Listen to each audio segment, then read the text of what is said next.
चलिए, good morning. Straight line में coordinate geometry में आज का हमारा टॉपिक क्या होगा? स्ट्रेट लाइन का होगा। ठीक है, तो क्या होता है स्ट्रेट लाइन में? देखो, सबसे पहले तो हम ये देख लेंगे हर्ष कुशाल कि हम लोग को करना क्या है ना। स्ट्रेट लाइन में हम लोग को क्या क्या टॉपिक पढ़ना है, ठीक है। एक फ्रेमवर्क बन जाएगा दिमाग में, है ना। उसके अकॉर्डिंगली हम लोग खत्म करेंगे तो हमें पता रहेगा कि हाँ चलो इतना हम लोग का सिलेबस खत्म हो गया है, इतना में दिन में हम लोग को खत्म कर लेना है। ठीक है, तो देखो स्ट्रेट लाइन में फर्स्ट थिंग जो पढ़ना है, हमें पढ़ना है स्लोप।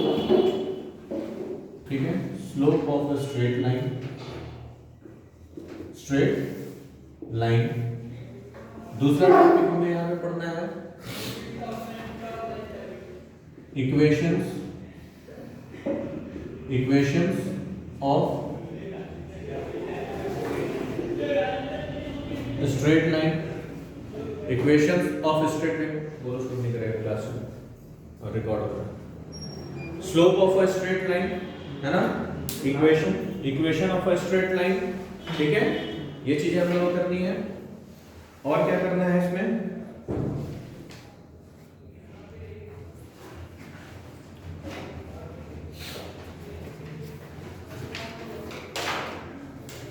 ठीक है, और क्या करना है इसमें? इक्वेशन ऑफ और डिस्टेंस फॉर्मूला कुछ देखना है ना। Distance related questions, distance related questions भी इसमें हमें करना है। क्लियर है बात? ठीक है, चलिए तो हम लोग स्टार्ट करेंगे सीधे सीधे slope of a straight line से।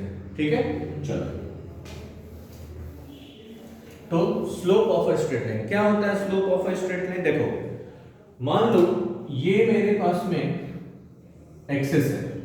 ठीक है, बात समझ में आ रही है? ठीक है, कोई भी लाइन, है ना, अगर x एक्सिस के पैरेलल ना हो, है ना, और y एक्सिस के पैरेलल ना हो, ठीक है, इसका मतलब कोई भी ऑब्लिक लाइन अगर आपके पास रहे तो वो हमेशा एक स्लोप बनाता है। स्लोप मतलब उसके पास एक इंक्लाइनेशन होता है ना, जिसको ढलान बोलते हैं हम लोग। तो मान लो कि अगर ऐसा कोई एक लाइन है ये, है ना, तो ये क्या है, इसको बोलेंगे स्लोप है।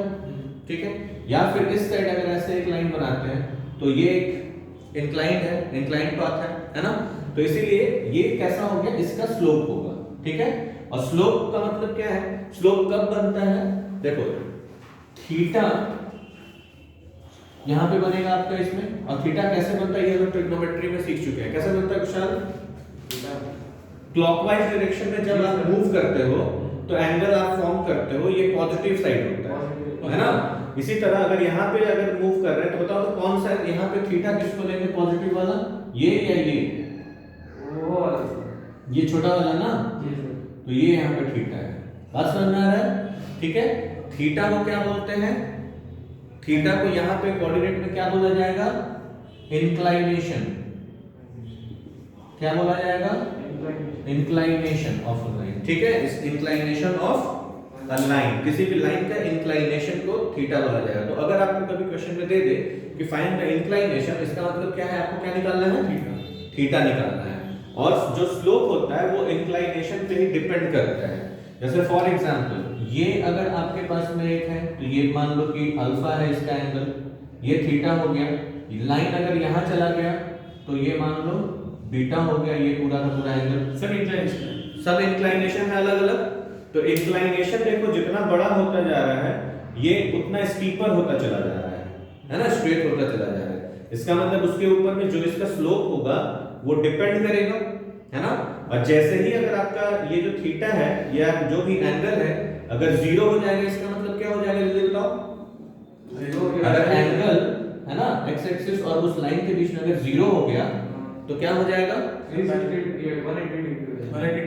नहीं, 180 डिग्री कैसे हो जाएगा? ये देखो ये एंगल जीरो हो गया, मतलब ये जो लाइन है ये नीचे आते आते पूरा यहाँ पे आ गया, एक्स एक्सिस के ऊपर ही आ गया, कोई एंगल नहीं है ना। तो जीरो हो गया ना आपका, जो जीरो हो गया थीटा अगर जीरो हो गया तो स्लोप ही नहीं है ना, कोई स्लोप नहीं है, स्ट्रेट है, हो गया। बात समझ में आ रहा है? तो देखिए, तो थीटा हो गया आपका इंक्लाइनेशन और थीटा पे ही डिपेंड करता है आपका स्लोप। तो किसी भी लाइन का स्लोप निकालेंगे कैसे, है ना। तो लिखिए tan थीटा, कैसे? थीटा मतलब स्लोप, ऐसा लिखो slope is equal to, slope को हम लोग m से डिनोट करते हैं, is equal to tan theta, है ना। किसी का भी अगर स्लोप निकालना हो लाइन का तो tan थीटा से हम लोग निकालेंगे, और थीटा आपका क्या है, इंक्लाइनेशन, है ना, क्या है, इंक्लाइनेशन। क्लियर है बात? चलिए एक छोटा सा क्वेश्चन करके देखें, इस पे देखें आप लोग निकाल पा रहे हो कि नहीं। तो स्लोप ऑफ अ लाइन अगर हम लोग अभी देखते हैं, निकालो, find the slope, simple example, find the slope of a line whose inclination is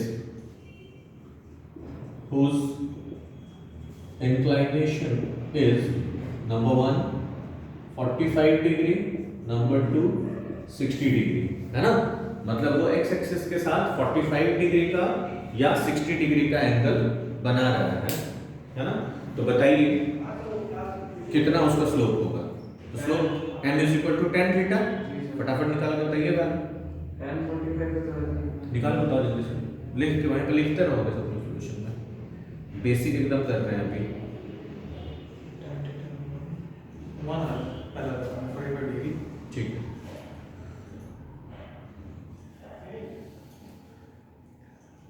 इसका आएगा √3,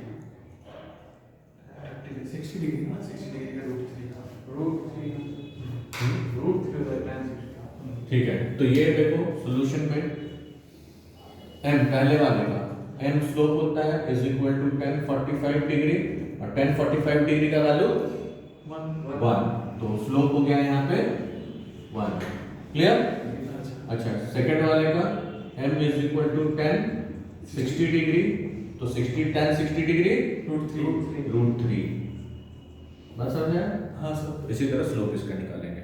ठीक है, क्वेश्चन पूछ रहे हैं आपसे, अगर कोई लाइन है, ठीक है, नोट में ये लिखिएगा, ठीक है, नोट हम पूछते जाएंगे, आप लोग उसका आंसर बताइएगा, ठीक है।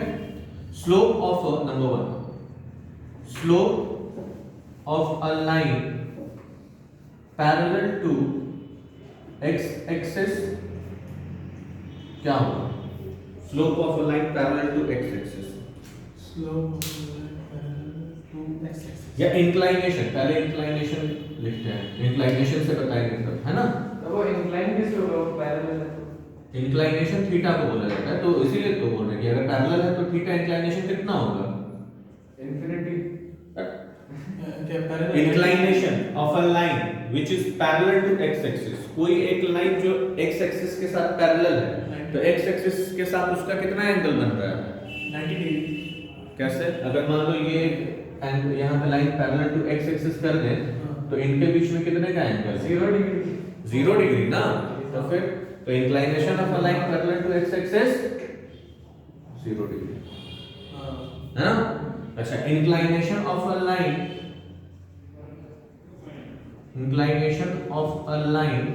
पैरेलल टू y एक्सिस,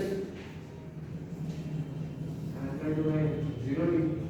यहाँ दिख रहा है नीचे तक, हाँ दिख रहा है। बताओ inclination of a line parallel to y axis 0 degree. बहुत बढ़िया, 0 डिग्री एकदम, कुछ भी बिना सोचे समझे बोलोगे तुम लोग। उसमें पैरेलल ये y एक्सिस के साथ है ना, और इंक्लाइनेशन चेक किसके साथ किया जाता है? x एक्सिस के साथ, तो 90 डिग्री ना, 90 डिग्री।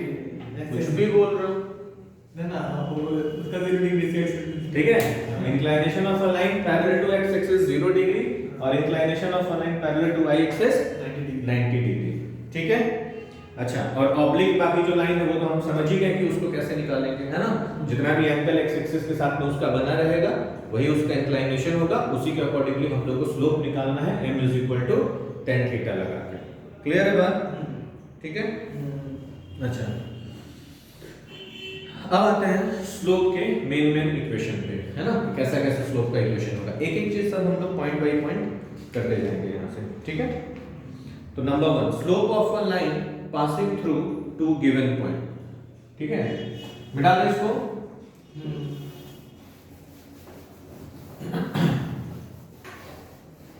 अब एक एक करके स्लोप निकालने का अलग अलग तरीका है ना देखेंगे। जैसे यहाँ पे तो ये हमने स्लोप कैसे निकालना सीखा, थीटा से, इंक्लाइनेशन से, है ना। अभी कैसे निकालना सीखेंगे, स्लोप ऑफ अ लाइन। दो गिवन पॉइंट दिया गया है, तो दो गिवन पॉइंट से क्या होगा, एक स्ट्रेट लाइन बनेगा, उस लाइन का स्लोप निकालना है आपको। कैसे निकालोगे, ठीक है। तो लिखिए, हेडिंग दीजिए, slope of a line, slope of a line passing through two points. Slope of a line passing through two points. दो पॉइंट से, है ना, पास करेगा जो लाइन, उसका स्लोप कैसे निकालेंगे, ठीक है। तो जैसे मान लो सपोज ए एक पॉइंट है ना, x1 y1 ऐसे डिनोट करते हैं, एंड b एक पॉइंट है x2 y2, ठीक है। इन दोनों को मिला के एक लाइन बना हुआ है। सपोज मान लो कि यहाँ पे वो लाइन बनाते हैं, मान लो a कहीं पे यहाँ पे है x1 y1 और b कहीं यहाँ पे है x2 y2, ठीक है। ये वाला पॉइंट है, यहाँ पे ये वाला पॉइंट है। अब इनको मिलाएंगे तो एक स्ट्रेट लाइन बनेगा, बोलो। हाँ सर, जी सर। एक बार वीडियो भी चेक करते रहोगे, क्लियर आ रहा है ना। ए बी एक लाइन बना, है ना, और ये लाइन का, अब लाइन है तो स्लोप भी होगा, है ना। कोई लाइन है, कोई भी स्ट्रेट लाइन है तो उसका स्लोप भी होगा। अब बताइए कि यहाँ पे तो एंगल नहीं दिया गया है कि कितना एंगल ये बना होगा, कैसे निकालोगे, एंगल तो है नहीं, एंगल रहता तो m = tan थीटा से निकाल देते स्लोप। यहाँ एंगल नहीं दिया हुआ है तो इसका तो कोई ना कोई फॉर्मूला होना चाहिए ना स्लोप निकालने का, है ना। तो slope of a line passing through two point is given by m, slope हो गया y2 minus y1 by x2 minus x1, बस इतना कर देना है। सर डिफरेंस ऑफ कोऑर्डिनेट्स और डिफरेंस ऑफ वेलोसिटी, ठीक है, लिख लेंगे, क्लियर। तो एक सिंपल सा क्वेश्चन करें इस पे, चलिए। अच्छा लिखो, find the slope of a line, find the slope of a line passing through the points,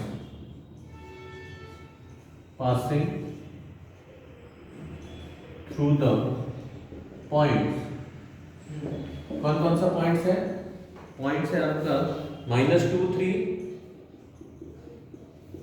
and 8 -5, ठीक है। ये दो पॉइंट दिया हुआ है, -2 3 एंड 8 -5, क्लियर है। इससे निकालना है हम लोगों को स्लोप, ठीक है। तो देखो, सबसे पहले मैंने क्या बोला है, हमेशा अपने वहां पे काम कीजिए, कंफ्यूज नहीं होंगे। x1 y1 यहाँ लिख दीजिए, यहाँ x2 y2 लिख दीजिए, है ना। अब आराम से आप अपने फॉर्मूला में पुट कीजिए। सो m = y2 minus y1 by x2 minus x1, और y2 कितना है, -5 माइनस y1 कितना हो जाएगा, 3 डिवाइडेड बाय x2 8 माइनस -2, -5 - 3 कितना हुआ, -8, और 8 + 2 10, है ना। तो कितना हो गया, -4/5 आपका ये आ गया, क्या है, स्लोप। ऐसे ही एंगल ही है, मतलब ये क्या है एक्चुअली, ये स्लोप आ गया, ये स्लोप मतलब इसका स्लोप लाइन का, है ना।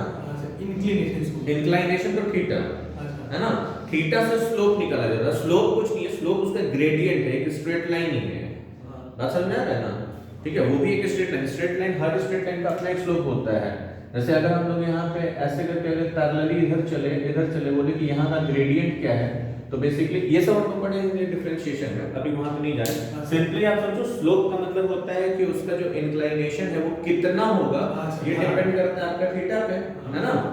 तो वही आप ढलान बोल सकते हो, सिंपल सा बात है ना हिंदी में। तो वही उसका स्लोप निकालेंगे, -4/5 एक वैल्यू आ जाता है आपके पास में, ठीक है। चलिए, अच्छा और एक क्वेश्चन दे, ठीक है, लिखो, इफ द स्लोप लिख देना है, if the slope of a line passing through, if the slope of the line, if the slope of the line passing through the point, passing through the points, passing through the points 2, 5 and x3, 2, 5 and x3 is 2, find the value of x, find the value of x। बहुत आसान सा सम है ना। Video pause करके अपना बनाएंगे, फिर solution देखेंगे, ठीक है। तब तक आप लोग बनाइए, हम भी बना रहे हैं। तो if the slope of the line passing through the point this is 2, find the value of x। Simple सा क्वेश्चन है। स्लोप यहाँ दिया हुआ है, मतलब m दिया हुआ है आपका, है ना। m की वैल्यू दी गई है, ठीक है। ये देखो x1 दिया है, y1 दिया है, x2 निकालना है, y2 दिया गया है, ठीक है। तो एक अननोन है, इस फॉर्मूला में डालो, अपने आप आ जाएगा आपका आंसर। तो m is equal to again y2 minus y1 by x2 minus x1, ठीक है। अब m की जगह पे वैल्यू पुट कर दो स्लोप का, 2 इधर करना है। 2 इज इक्वल टू y2 है 3 माइनस y1 है 5, है ना। x2 है x माइनस x1 है 2, ठीक है। तो यहाँ पे तो हो जाएगा -2, है ना। इसको सॉल्व करेंगे तो ये इसको इधर लेके आ जाओ, तो 2x minus 4 is equal to -2, 4 इधर चला जाएगा, तो क्या बनेगा ये 2x इज इक्वल टू +2 ना। 4 इधर -4 उधर जाके क्या हो गया +4, तो +2 हो गया। तो x is equal to 2/2 that is 1, x की वैल्यू 1। क्लियर है।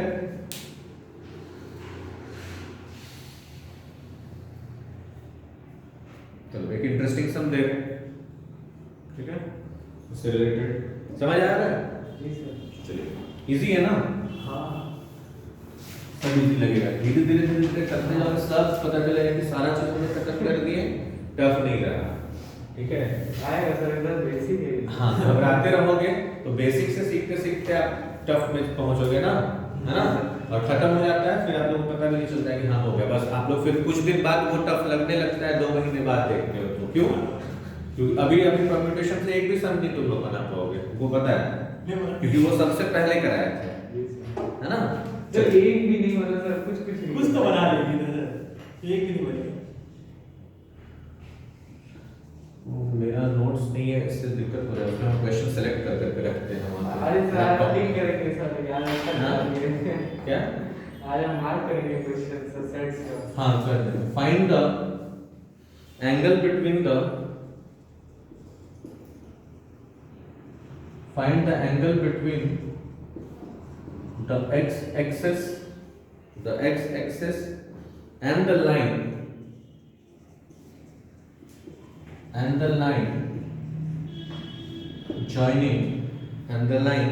joining the points, कौन-कौन से पॉइंट्स हैं? 3 - 1 and 4 - 2, 3 - 1 and 4 - 2, joining the point 3 - 1 and 4 - 2, ठीक है। मतलब क्या हुआ ये क्वेश्चन का कि आपको एंगल निकालना है, थीटा यहाँ पे निकालना है, ठीक है। और between the x axis and the line joining the points, मान लो कि ये कोई पॉइंट्स हुआ, ये ए बी, है ना। और यहाँ पे हो गया आपका एक्स एक्सिस, ठीक है। ये हो गया इधर में वाई एक्सिस। तो आपको बताना है कि इनके बीच का एंगल क्या है।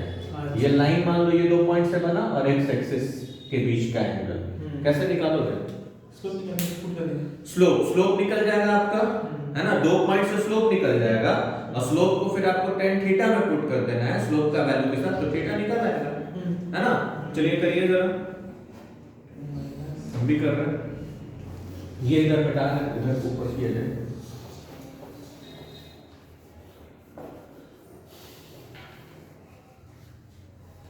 चलो तो सबसे पहला चीज हम क्या करेंगे, स्लोप निकाल लेंगे, ठीक है। Solution m is equal to y2 minus y1 by x2 minus x1, ठीक है। अभी स्लोप निकाल लिया जाए इसमें तो क्या हो जाएगा, देखो ये हो गया x1 y1 और ये हो जाएगा x2 y2, तो y2 minus y1 -2 minus -1 by x2 minus x1 that is 4 minus 3 कितना हो गया -1 बाई 1 दैट इज -1 ना, ठीक है। अब नाउ हम जानते हैं वी नो, क्या जानते हैं, m is equal to tan theta और m की वैल्यू कितनी है -1 tan थीटा है ना, तो tan इनवर्स -1 कितना आएगा value tan 45 degree tan 45 degree -1 होता है। हाँ तो कितना आना चाहिए बताओ, m is equal to tan theta अगर आपके पास में है ना, तो कैसे लिखेंगे इसको, -10 हाँ -10 चेंज करना पड़ेगा बेसिकली आपको, वही चीज है इसमें जो हम लोग 180 डिग्री माइनस थीटा वाला जो सब कॉन्सेप्ट लगाते हैं ना, बस वो वाला चीज यहाँ पे करके करना पड़ेगा, ठीक है। कर रहे हैं। कितना है तुम्हारा क्या वैल्यू, कितना माइनस है वो तो सबका है, वो m वाला पूछ रहा है। माइनस हम ये कर देते हैं अगर मल्टीप्लाई, तो मेरा क्या हो जाएगा बोलो तो, tan theta is equal to sorry minus tan theta is equal to 1 हाँ है ना, ठीक है। और हम लोग tan थीटा अगर यहाँ पे लिखा हुआ है, इसको अगर पॉजिटिव करना है हम लोगों को, है ना, तो कैसे चेंज करेंगे बता सकते हो, देखो tan theta is equal to 1 tan 45 degree आता है मेरा, tan 45 degree is equal to 1, ठीक है, ये मेरे को पता है। अच्छा अगर नेगेटिव 1 आ रहा है ना, तो हम लोग इसको बदल सकते हैं, चेंज कर सकते हैं, tan 180 माइनस थीटा क्या होता है, 180 माइनस थीटा और ये cot थीटा शायद से tan 180 माइनस थीटा cot उसमें नहीं आएगा, ये इसी पे आएगा ना tan थीटा, ओ हाँ है ना, 180 माइनस थीटा tan थीटा, तो हम लोग 45 को हम लोग ऐसे लिख सकते हैं tan 180 माइनस 45 डिग्री 135 डिग्री, हाँ 180 देखो तो हाँ ठीक है, तब ये अपने आप पॉजिटिव बन जाएगा, है ना, क्योंकि वो नेगेटिव आता है यहाँ पे तो नेगेटिव आएगा, कोई भी चीज आएगा तो बोलो नेगेटिव आएगा, तो नेगेटिव आएगा तो ये, और ये नेगेटिव ऑलरेडी है पहले से, तो नेगेटिव नेगेटिव मिला के पॉजिटिव हो जाएगा, तो tan this is equal to 1 लिख सकते हैं, है ना, ठीक है। सर 135 कहाँ से आया sir 45 to 185 45 oh and 45 degree, ठीक है। अगर हम यहाँ पे लिखते हैं तो ये आ जाएगा, हम लोग लिख सकते हैं, तो पॉजिटिव में आ गया, है ना, और tan 180 minus theta tan theta ही होता है, तो tan 135 degree is equal to यहाँ पे, तो 130 theta is equal to 135 degree, clear. Change करना हाँ -1 इज इक्वल टू वही है, आप यहीं से भी बढ़ा सकते हैं, -1 इज इक्वल टू कितना -tan थीटा होता चला जाएगा, वैसे करते करते आपको यहाँ पे, तो theta is equal to 135 degree के लिए -1 आएगा, क्योंकि अगर फर्स्ट क्वाड्रेंट में रहेगा तब तो 1 आता है ना 45 के लिए, 45 का जस्ट अपोजिट ही है 135, है ना, 90 डिग्री उसमें ऐड कर दोगे तो कितना आएगा 45 में 135 ही तो आएगा, है ना। और सेकंड क्वाड्रेंट में tan क्या हो जाता है, सेकंड में तो नेगेटिव हो जाता है, नेगेटिव होता है है ना, ऑब्वियसली इधर नहीं भी रख सकते, ये इसको इधर ही आप लेके चलोगे तब भी कोई दिक्कत नहीं जाएगा, अपने आप आ जाएगा आपका, ठीक है। चलिए तो ये हो गया आपका क्वेश्चन खत्म। अच्छा एक और आज बता ही देते हैं, स्लोप ऑफ पैरेलल लाइंस, है ना, और स्लोप ऑफ परपेंडिकुलर लाइन का भी बता देंगे, इसमें कुछ नहीं है, ये बस प्रॉपर्टी है, स्लोप ऑफ पैरेलल लाइन और स्लोप ऑफ परपेंडिकुलर लाइन। आज के क्लास में इतना ही, ठीक है, बाकी नेक्स्ट क्लास में थोड़ा अपना जो मेरा नोट बनाया हुआ है वो सबसे कराते हैं जनरली, तो ठीक रहता है ना। बुक्स हम उतना फॉलो नहीं करते, बुक्स का आप लोग बस क्वेश्चन देते हैं, आप लोग करते रहोगे। तुम बता दिए वो हमें क्या करना है हाँ हम बताते हैं, तुम अभी टिक करवा दोगे, ठीक है। चलिए लिखो, स्लोप ऑफ पैरेलल लाइंस, है ना, बेसिकली रिलेशन बताना है कि दो पैरेलल लाइन के बीच में, है ना, दो पैरेलल लाइन के स्लोप के बीच का क्या रिलेशन होता है, जी सर ठीक है। तो ऐसे लिख लेंगे, late m1 be the slope of line L1 and m2 be the slope of line L2। ठीक है, दो लाइन है L1 L2 जिसके स्लोप है m1 एंड m2 रेस्पेक्टिवली। ठीक है, देन और दोनों पैरेलल है। ठीक है, एंड अच्छा रेस्पेक्टिवली एंड ऐसे लिखेंगे L1 is parallel to L2, है ना। L1 लाइन जो है वो L2 के पैरेलल है, तो उनके स्लोप का क्या रिलेशन होगा, then m1 is equal to m2, है ना। स्लोप दोनों का सेम रहेगा, है ना। क्लियर है। हाँ ऑब्वियसली पैरेलल रहेगा तो स्लोप सेम ही रहेगा ना। जैसे मान लो कि ये एक्स एक्सिस है, ठीक है, यहाँ एक स्लोप जा रहा है और यहाँ पे एक स्लोप जा रहा है ना। और ये दोनों लाइन पैरेलल है, दोनों लाइन पैरेलल है मतलब दोनों का इंक्लाइनेशन तो सेम बनेगा ना। और दोनों का इंक्लाइनेशन सेम है तो tan थीटा भी सेम ही रहेगा स्लोप, है ना। मतलब ढलान तो दोनों का बराबर ही रहेगा, सिंपल सा बात है। चलिए तो ये हो गया। और अगर परपेंडिकुलर रहेगा तो क्या होगा, अच्छा लिख लीजिए इसको भी, slope of a perpendicular line क्या होगा विशाल, परपेंडिकुलर लाइंस। ठीक है, let m1 be the slope of l1। लिखो, लिखना है बस। हाँ लिखो। परपेंडिकुलर वाला, पैरेलल वाला लिखे है, जी सर। ठीक, परपेंडिकुलर वाला लिखो, ये पूरा लिखो ये सब। अच्छा ठीक है, अच्छा और क्या है आप लोगों का,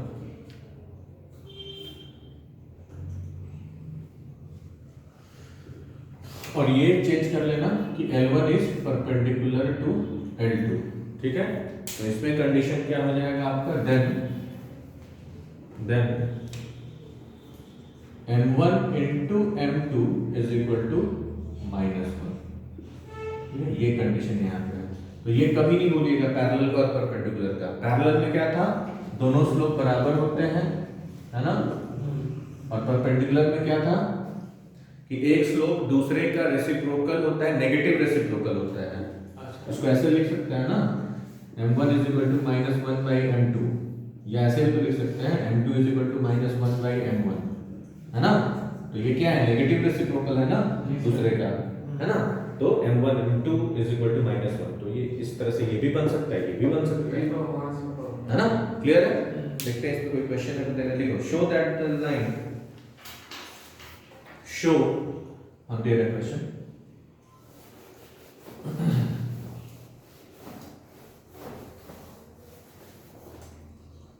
example, show that the line joining the points 2, -3 and -5, 1, show that the line joining the points 2, -3 and -5, 1 is parallel to the line, is parallel to the line, is parallel to the line joining the points,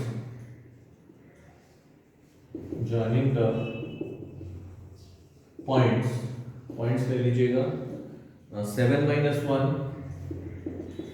and 0, 3। ठीक है, question समझ में आया, क्या दिया हुआ है, show that the line joining the points, ये दो पॉइंट से मिला के एक लाइन बन रहा है, वो पैरेलल है किससे, ये दो पॉइंट से लाइन मिला के जो लाइन बन रहा है उसके, है ना। तो ये दो पॉइंट से जो लाइन बनेगा और ये दो पॉइंट से जो लाइन बनेगा दोनों पैरेलल है, ये आपको शो करना है। तो कैसे शो करेंगे, सिंपल सा लॉजिक है कि दोनों का स्लोप दिखा दीजिए, निकाल दीजिए, और दोनों का स्लोप जब इक्वल आ गया, है ना, तो हो गया, कंडीशन सेटिस्फाई होना चाहिए, स्लोप इक्वल होने का, तो पैरेलल है ना। चलिए ये कर लीजिए, फिर एक परपेंडिकुलर पे करेंगे। आज के लिए इतना ही।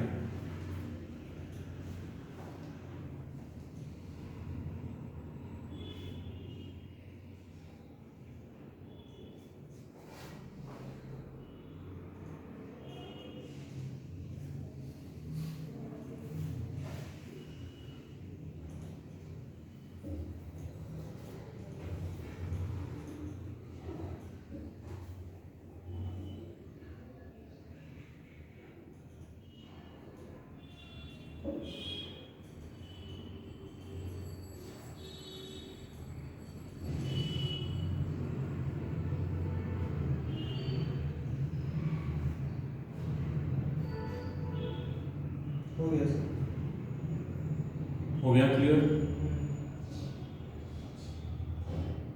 सेम आया है दोनों स्लोप। चलिए सॉल्यूशन देखा जाए तो सबसे पहले तो स्लोप निकाल लें इससे, है ना। तो x1 y1 यहाँ के लिए x2 y2 इसको बाद में देखेंगे, ठीक है। तो पहले वाले का स्लोप m1 कितना आया, y2 माइनस y1 मतलब 1 माइनस 3 बाई माइनस 5 माइनस 2 कितना है कुशाल, 4 बाई 1 + 3 और माइनस 4 माइनस हो गए है ना, 4 बाई माइनस से माइनस 7 और इसमें भी वही है, मतलब हम लोग इसको लिख सकते हैं -4/7 है ना। m2 का अगर देखें तो अभी इसको x1 y1 ले लो, इसको x2 y2 है ना।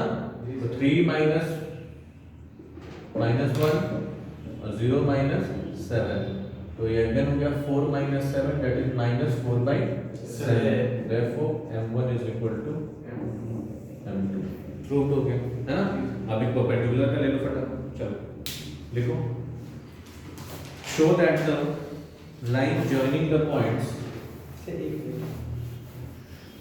Show that the line joining the points, points में दे रहा हूं, पॉइंट्स है 2 - 5 - 2 5, 2 - 5 - 2 और 5, ठीक है। joining the point 2 - 5 - 2 5 is perpendicular to the line, is perpendicular to the line, is perpendicular to the line joining the points, line joining the points 6 3 and class लगा दे 1 1, ठीक है। Perpendicular to the line joining the points 6 3 and 1 1, ठीक है। यहाँ पे perpendicular दिखाना है कि इस इन दोनों पॉइंट से जो लाइन बनेगा और इन दोनों पॉइंट से जो लाइन बनेगा, है ना, ये दोनों लाइन आपस में क्या है, परपेंडिकुलर है, ठीक है। ये दोनों लाइन आपस में परपेंडिकुलर है, ठीक है। अब परपेंडिकुलर है तो परपेंडिकुलरिटी का क्या ये है कॉन्सेप्ट है कि स्लोप m1 into m2 -1 के बराबर होना चाहिए, है ना। Product of both the slope क्या होना चाहिए, दोनों लाइन के स्लोप -1 के बराबर। तो इसमें भी स्लोप निकाल लेना है, देख लेना है कि वो कंडीशन सेटिस्फाई कर रहा है कि नहीं। तो देखो पहला वाला m1 अगेन x1 y1 यहाँ x2 y2 तो हो जाएगा 5 - 5 बाई -2 -2 तो हो गया ये 5 + 5 10 बाई -4 दैट इज -2.5, या अभी ऐसे ही रहने दो 10 मतलब -10/4 रहने दो, ठीक है। क्लियर है। अच्छा दूसरे वाले का again x1 y1 x2 y2 तो y2 - y1 1 - 3 x2 - x1 1 - 6, है ना। गलत आ रहा है, देख लेते हैं कितना आ रहा है। तो ये 1 - 3 कितना हो जाएगा, -2 माइनस 5 हाँ सही है तो, ठीक है।